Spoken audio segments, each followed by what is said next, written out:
Hello my student, आप सभी को अपने चैनल एग्जाम प्री में स्वागत है। आप लोग कैसे हैं? अच्छे होंगे, मस्त होंगे, ज़बरदस्त होंगे। तो चलिए, आज क्लास 10th का लेकर आ चुके हैं। तो आज से आपको सब्जेक्टिव वीडियो मिलने वाला है, ठीक है। कौन सा मिलने वाला है? सब्जेक्टिव टाइप क्वेश्चन, जिसको कहते हैं लघु उत्तरीय प्रश्न, ठीक है। तो आपको बिहार बोर्ड में जो 2 अंक के पूछे जाते हैं, आपको सारा कुछ खंड बा वाला मिलने वाला है, ठीक है। वीडियो को शुरू से अंत तक बने रहिएगा। और इसमें जितना भी बताएंगे आपको VVI सब्जेक्टिव भी बताएंगे। देखिए, यहाँ से आपको चैप्टर बाय चैप्टर रहेगा, उसके बाद मिक्स क्वेश्चन, और आपको ये भी पता चलेगा कि कौन सा बोर्ड एग्जाम में पूछा गया है, कब पूछा गया है। देखिए, 2022 में पूछा गया है, 14 में, 16 में पूछा गया है। इसके अलावा बात करेंगे, ये बिहार मॉडल पेपर में आया हुआ है। इसके अलावा हम बात करेंगे 2012 में, 13 में, 15 में, 20 में आया हुआ है, ठीक है। और इसके अलावा सभी क्वेश्चन जो है पूछे हुए क्वेश्चन है, ठीक है। और नहीं पूछे हुए तो आपके बोर्ड एग्जाम में पूछेंगे। तो वीडियो को ज़्यादा से ज़्यादा लाइक करिएगा। और ये क्लास जो आपको डेली पर डे करीबन सुबह में, ठीक है, सुबह में आपको 6 बजे मिलेंगे, ठीक है। और कौन सा चैनल पर मिलेंगे? तो एग्जाम फ्री के चैनल पर मिलेंगे। तो सुबह में आके आप चेक कर सकते हैं। और एग्जाम फ्री चैनल को अभी तक जो सब्सक्राइब नहीं किए, क्या नहीं किए, सब्सक्राइब नहीं किए, तो सब्सक्राइब कर लिएगा और नोटिफिकेशन ऑन करिएगा और घंटा दबा दीजिएगा, ताकि जब भी वीडियो का नोटिफिकेशन जाएगा आपको पास हमेशा मिल जाएगा, ठीक है। तो आइए वीडियो को बिना देरी किए हुए स्टार्ट करते हैं। उससे पहले कि बता दें कि ग्रुप में जो अभी तक नहीं जुड़े, जुड़ जाइएगा। वहाँ पर आपको सारा नोटिफिकेशन का वीडियो लिंक वगैरह शेयर किया जाता है। अगर बोर्ड एग्जाम 2025 के लिए आप चाह रहे हैं कि हम बोर्ड 25 में देंगे, ठीक है, तो आपके लिए बेहतरीन है, क्योंकि एग्जाम फ्री चैनल आपको पूरा कंटेंट और भरोसे के साथ देता है, ताकि आप अच्छे कंटेंट के साथ तैयारी कर सकें। आइए, क्वेश्चन नंबर 1 है कि जर्मनी की एकीकरण की बाधाएं क्या थी, ठीक है। ये आपको बोर्ड मॉडल पेपर में, BM का मतलब होता है बोर्ड मॉडल पेपर होता है, और 2022 में एनुअल एग्जाम होता है, ठीक है, A4 एनुअल। तो आपको जो है बोर्ड मॉडल पेपर में पूछा गया, और वार्षिक एग्जाम 2022 में भी पूछा गया था कि जर्मनी के एकीकरण की बाधाएं क्या थी। तो लिखिएगा, जर्मनी के एकीकरण में निम्नलिखित प्रमुख बाधाएं थी। पहला, लगभग 300 छोटे बड़े राज्य है। दूसरा है कि इन राज्यों में व्याप्त राजनीतिक, सामाजिक तथा धार्मिक विषमताएं हैं। राष्ट्रवाद की भावना का अभाव है। ऑस्ट्रेलिया का हस्तक्षेप है। मेटरनिक की प्रतिक्रियावादी नीति है, ठीक है। अब देखिए 2 नंबर का एग्जाम आएगा, तो आपको 5 पॉइंट भी तो लिखना होगा ना, कि जर्मनी के एकीकरण के निम्नलिखित प्रमुख बाधाएं थी। पहला देखिए लिखा गया कि लगभग 300 छोटे बड़े राज्य हैं, और इन राज्यों में व्याप्त राजनीतिक, सामाजिक और धार्मिक विषमता थी। तीसरा पॉइंट में कि राष्ट्रवाद की भावना का अभाव है। ऑस्ट्रिया का हस्तक्षेप था, और मेटरनिक का प्रतिक्रियावादी नीति था, ठीक है। इस तरह से आपको लिखना होगा। देखिए, क्वेश्चन नंबर 2 में देखिए, ये क्वेश्चन नंबर 2 जो देख रहे हैं, आपको 5 नंबर के भी एग्जाम में आते हैं कि गैरीबाल्टी के कार्यों की चर्चा करें, ठीक है। गैरीबाल्टी के कार्यों की चर्चा करें, लिखेगा इतिहास जो है, गैरीबाल्टी को इटली के एकीकरण के क्रम में दक्षिणी इटली के रियासत का एकीकरण करने हेतु याद करता है। प्रारंभ में यह मेजनी के विचारों का समर्थक था, किंतु बाद में काबुल से प्रभावित हो संवैधानिक राजतंत्र का पक्षधार बन गया। गैरीबाल्टी पेशे से नाविक था। उसने कर्मचारियों तथा स्वयंसेवकों को की सशस्त्र सेना का गठन कर इटली के प्रांत का मतलब राज सिसिली तथा नेपल्स का पराक्रमण कर विजय प्राप्त किया। गैरीबाल्टी ने यह विक्टर एनमोल के प्रतिनिधित्व के रूप में सत्ता संभाली। पश्चाताप जो है, गैरीबाल्टी विक्टर एनमोल से मिला और दक्षिणी इटली के जीते गए संपूर्ण क्षेत्र एवं संपत्ति उसे सौंप दी। गैरीबाल्टी ने विक्टर एनमोल द्वारा दक्षिण क्षेत्र के शासक बनने के निमंत्रण को ठुकरा दिया और कृषि कार्य करना स्वीकार किया। तो इस प्रकार से आपको उम्मीद है लिख दीजिएगा। देखिए, प्रश्न संख्या 3 में कि यूरोप में राष्ट्रवाद के फैलने में नेपोलियन बोनापार्ट किस तरह सहायक हुआ, अथवा यूरोप में राष्ट्रवाद के विकास में नेपोलियन बोनापार्ट की क्या भूमिका थी, ठीक है। यूरोप में राष्ट्रवाद के फैलने में नेपोलियन बोनापार्ट की किस तरह सहायक हुआ, अथवा देखिए यहाँ पर अथवा हो गया, मतलब यहाँ से दूसरा क्वेश्चन स्टार्ट होता है उसी का अथवा। तो यूरोप में राष्ट्रवाद के विकास में नेपोलियन बोनापार्ट की क्या भूमिका रही। तो यहाँ से देखिए आपको जरूर लिखना है, कॉपी में नोट डाउन करते हुए, ठीक है। देखिए, आपका उत्तर यहाँ से आपको हो जाएगा कि यूरोप में राष्ट्रवाद फैलने में नेपोलियन की महत्वपूर्ण भूमिका थी। उसने इटली और जर्मनी के राज्यों के भौगोलिक नाम एवं नाम की परिधि से बाहर कर उसे वास्तविक तथा राजनीतिक रूपरेखा प्रदान की, जिससे उनके एकीकरण का मार्ग प्रशस्त हुआ। नेपोलियन से प्रभुत्व तथा उत्कर्ष में से अन्य राज्य अपनी अपनी राज्य रक्षा का पूर्ण प्रबंधन करने लगे। इसमें उनमें उनमें आपसी एकता और राष्ट्रीयता की भावना का विकास हुआ। नेपोलियन के नेतृत्व में इटली है न नेपोलियन के यानी कि इटली के विभिन्न भागों में एकत्र सेना में परस्पर प्रेम एवं सहानुभूति की भावना जागी। इटली में नेपोलियन के संगठित शासन से प्रगति हुई। इटली विभिन्न राज्यों में बटा हुआ एक राष्ट्र के रूप में महसूस किया। नेपोलियन ने जर्मनी के 300 से अधिक स्वतंत्र राज्यों के स्थान पर 39 राज्यों का संघ बनाकर जर्मनी की जनता में राष्ट्रवाद का भरा। इस प्रकार नेपोलियन के कार्य जो है यूरोप में राष्ट्रवाद के रूप में जो है फैलने लगा। ठीक है, फैलने में सहायक रहे। देखिए क्वेश्चन नंबर 4 में देखिए आपके प्रश्न पूछे गए कि यानी कि वियना कांग्रेस की 2 उपलब्धि बताइए। ठीक है, वियना कांग्रेस की 2 उपलब्धि बताइए। तो लिखेगा कि वियना कांग्रेस की 2 उपलब्धि इस प्रकार है। पहला है कि ऑस्ट्रिया के वियना नगर में नेपोलियन को पराजित करने वाले प्रमुख राष्ट्र ब्रिटेन है न, रूस, फ्रांस और ऑस्ट्रेलिया के प्रतिनिधियों का सम्मेलन 1815 ईस्वी में किया गया। इसे वियना कांग्रेस सम्मेलन कहा गया। दूसरा है कि वियना कांग्रेस सम्मेलन में नेपोलियन द्वारा पराजित राजवंशों की पुनर्स्थापना का प्रयास किया गया। फ्रांस और स्पेन में बुर्बो राजवंश का राज्य स्थापित हुआ। चलिए अगला प्रश्न देखिएगा क्वेश्चन नंबर 5 में कि यूरोपीय इतिहासों में घेटों का महत्व क्या है। ठीक है, यूरोपीय इतिहास में घेटों का क्या महत्व है। तो आपको यहाँ पर लिखना है कि यह शब्द मध्य यूरोपीय देशों में आयुधीय बस्ती के लिए प्रयोग किया जाता था। आज की भाषा में यह एक धर्म, प्रजाति या समान पहचान वाले लोगों को दर्शाता है। यानी कि घेटोकरण मिश्रित व्यवस्था के स्थान पर एक सामुदायिक व्यवस्था थी जो सामुदायिक दंगों को पेशी रूप देती थी। ठीक है, देखिएगा क्वेश्चन नंबर 6 में आपसे पूछना पड़ रहा है कि मेजनी कौन था। ठीक है, मेजनी और गैरीबाल्टी के बारे में हमेशा याद रखना पड़ेगा क्योंकि ये आपको एग्जाम में पूछे जाते हैं। ठीक है, तो देखिएगा मेजनी कौन था। लिखिएगा मेजनी इटली में राष्ट्रवादियों में गुप्त दल कार्बिनरी का सदस्य था। वह सेनापति होने के साथ साथ गणतांत्रिक विचारों का समर्थक साहित्यकार भी था। 1830 में नागरिक आंदोलन द्वारा मेजनी ने उत्तरी और मध्य इटली में एकीकृत गणराज्य स्थापित करने का प्रयास किया। इसमें असफल रहने पर उसे इटली से पलायन करना पड़ा। 1848 ईस्वी में मेटरनिख के पराजय के बाद मेजनी ने पुनः इटली आकर इटली के एकीकरण का प्रयास किया और इस बार भी वह असफल रहा। ठीक है, इस बार भी वह क्या रहा, असफल रहा। उसे पलायन करना पड़ा। ठीक है, उसे क्या करना पड़ा, तो पलायन करना पड़ा। तो इस तरह से आपको जो है 6 क्वेश्चन आपको समाप्त हुए। फिर मिलेंगे, देखिए ज़्यादा क्वेश्चन नहीं लेंगे, बस आपको आराम आराम से आपको स्लो मोशन में चलेंगे।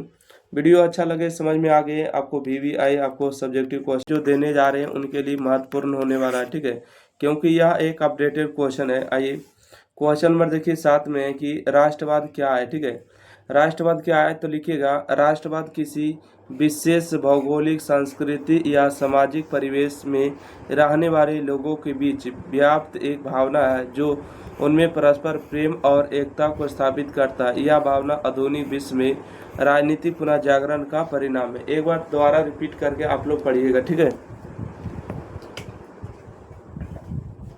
चलिए पढ़ लिए। देखिए राष्ट्रवाद जो है ना, राष्ट्रवाद जो है क्या है, तो राष्ट्रवाद किसी विशेष भौगोलिक या सांस्कृतिक या सामाजिक परिवेश में रहने वाले लोगों के बीच में जो व्याप्त होता है वो क्या है, एक प्रकार के भावना है। ठीक है, परस्पर प्रेम और एकता को स्थापित करती है राष्ट्रवाद, और यह भावना आधुनिक विश्व में राजनीतिक पुनर्जागरण का परिणाम है।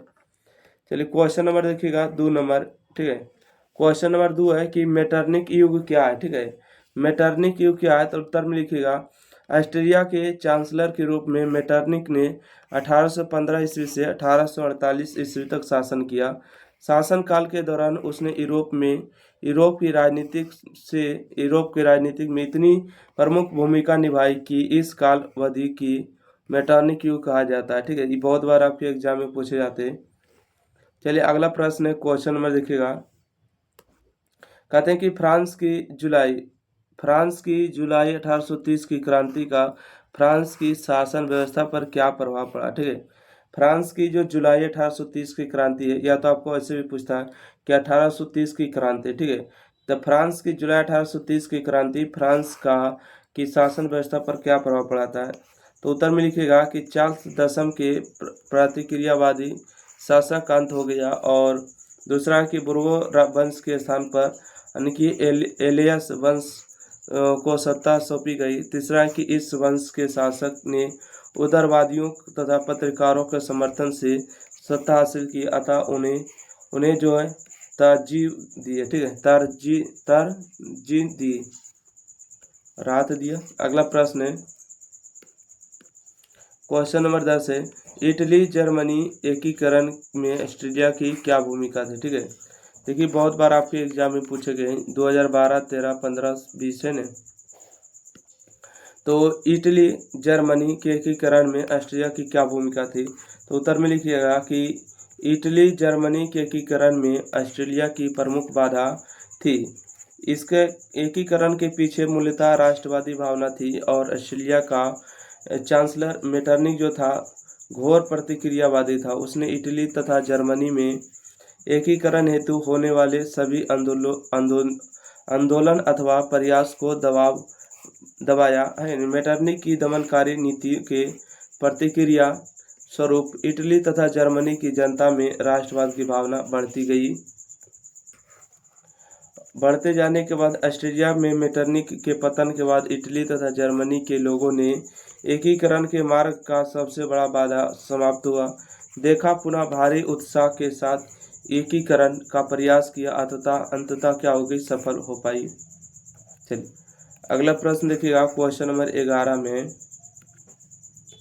कहते हैं विलियम फर्स्ट के बगैर जर्मनी का एकीकरण बिस्मार्क के लिए असंभव था, कैसे। विलियम प्रथम के बगैर जर्मनी के एकीकरण बिस्मार्क के लिए असंभव था, कैसे। तो यहाँ पर लिखिएगा उत्तर में कि विलियम प्रथम का यह दृढ़ विश्वास था कि प्रशासन से सुदृढ़ राजतंत्र के नेतृत्व में जर्मनी का एकीकरण संभव है। विलियम प्रथम राष्ट्रवादी विचारधारा का था। उसके द्वारा जर्मनी में औद्योगिक क्रांति में तेजी लाने एवं आधारभूत संरचनाओं को सुदृढ़ करने के फलस्वरूप जर्मनी राज्य एकता के सूत्र में बांधते गए।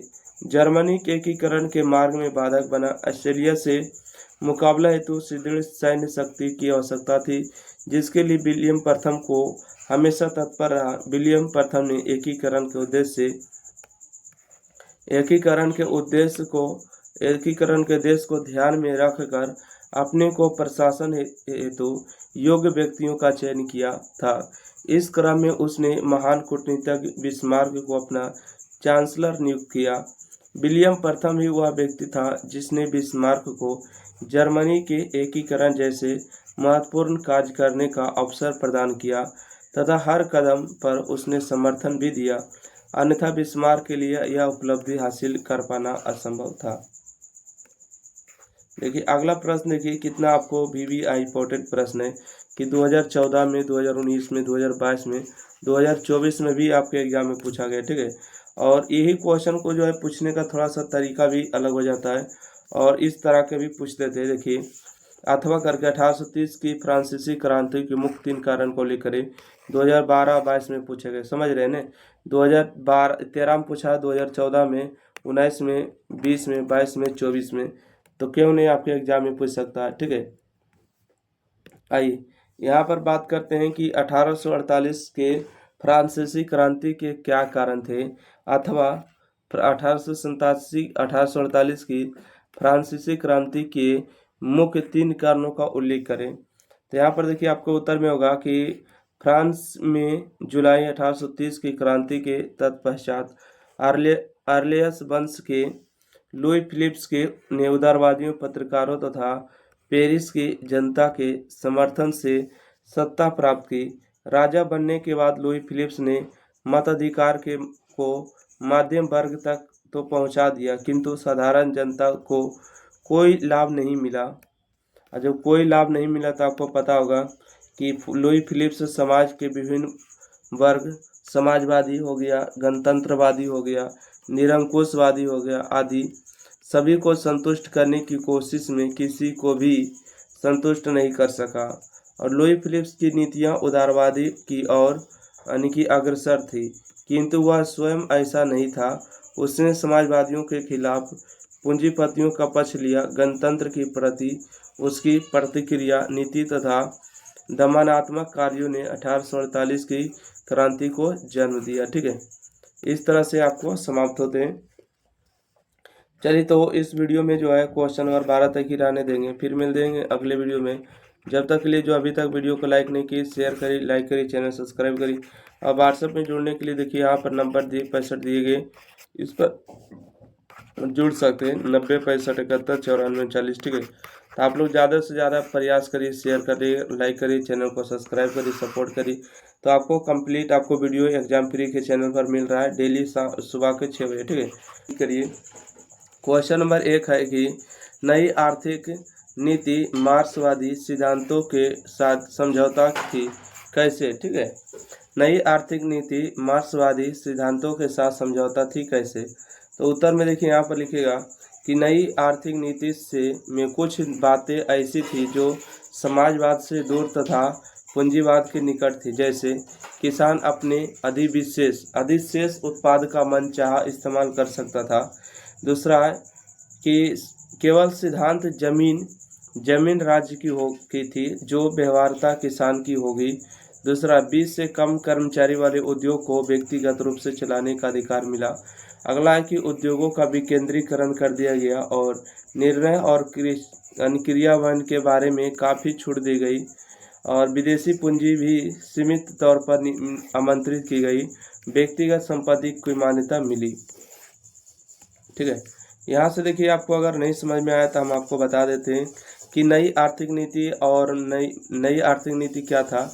तो देखिए पहले नंबर जो था, किसान को पहले विशेष अधिकार दिए गए थे। ठीक है, कि मन चाह अनाज को उपयोग करिए, जितना चाहे उतना खाइए पिए, कोई दिक्कत नहीं है। दूसरा है कि ज़मीन जो है ना राज्य का होगा, ज़मीन आपका नहीं होगा। आप चाहे तो ज़मीन के ऊपर आप उपजा सकते हैं, बस वो आपका होगा, है ना। किसान उसका इस्तेमाल कर सकते हैं, कोई दिक्कत नहीं, बाकी ज़मीन राज्य का होगा। अगर राज्य चाहेगा ज़मीन तो ले लेगा। तीसरा पॉइंट है कि 20 से कम कर्मचारी जहाँ पर उद्योग में काम कर रहे थे उसको व्यक्तिगत कर दिया गया, अब जाइए चलाइए, अब कोई दिक्कत नहीं है। ठीक है, अगला है कि उद्योग का विकेंद्रीकरण किया गया, मतलब कि जो उद्योग वगैरह था उसको तोड़कर छोटा छोटा बना दिया गया, विकेंद्रीकरण किया गया। ठीक है, और इसके बारे में जो है निर्णय लेने का भी अधिकार उसी के उद्योग में जो ठेकेदार होते हैं उसको दिया गया, काफ़ी छूट दिए गए। और विदेशी पूंजी जो था उसको सीमित कर दिया गया। ठीक है, विदेश से जो पूंजी आने वाला था व्यापारी, उसको आमंत्रित बहुत कम ही तौर पर करते थे। और छठा पॉइंट है कि व्यक्तिगत संपत्ति की मान्यता मिल गई, अन्यथा नहीं था। नई मार्क्सवादी आर्थिक नीति मिश्रित अर्थव्यवस्था पर आधारित थी। ठीक है, चलिए अगला प्रश्न देखिएगा। क्वेश्चन नंबर यहाँ से आगे 2 नंबर। ठीक है, क्वेश्चन नंबर 2 में ध्यान से देखिएगा। देखिए क्वेश्चन नंबर 2 है कि साम्यवाद एक नई आर्थिक एवं सामाजिक व्यवस्था थी कैसे। ठीक है, साम्यवाद एक नई आर्थिक एवं सामाजिक व्यवस्था थी कैसे। तो उत्तर में लिखिएगा, रूस में बोल्शेविक क्रांति के बाद स्थापित साम्यवाद एक नई आर्थिक एवं सामाजिक व्यवस्था बनकर उभरी थी। इस व्यवस्था ने आर्थिक एवं सामाजिक क्षेत्रों में पूंजीपतियों तथा कुलीन वर्गों का प्रभुत्व समाप्त कर दिया। पहले बड़े भूमिपतियों जमींदारों की निजी संपत्ति हुआ करती थी। ये प्रायः विशेष अधिकार प्राप्त कुलीन वर्ग के होते थे। इस प्रकार उद्योग धंधे, फैक्ट्री, कारखाने आदि भी पूंजीपतियों की निजी संपत्ति थे। और एक सेकंड,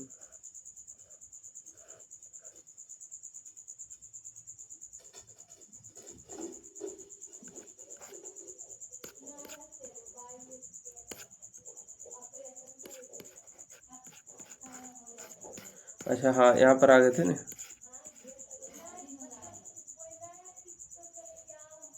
कहाँ पर थे, थोड़ा सा एक सेकंड रुकिएगा। हाँ, क्वेश्चन नंबर 2 को फिर से पढ़ जाते हैं, ठीक है। देखिएगा, कहते हैं कि रूस में बोल्शेविक क्रांति के बाद स्थापित साम्राज्य एक नई आर्थिक जो है एवं सामाजिक व्यवस्था बनकर उभरी।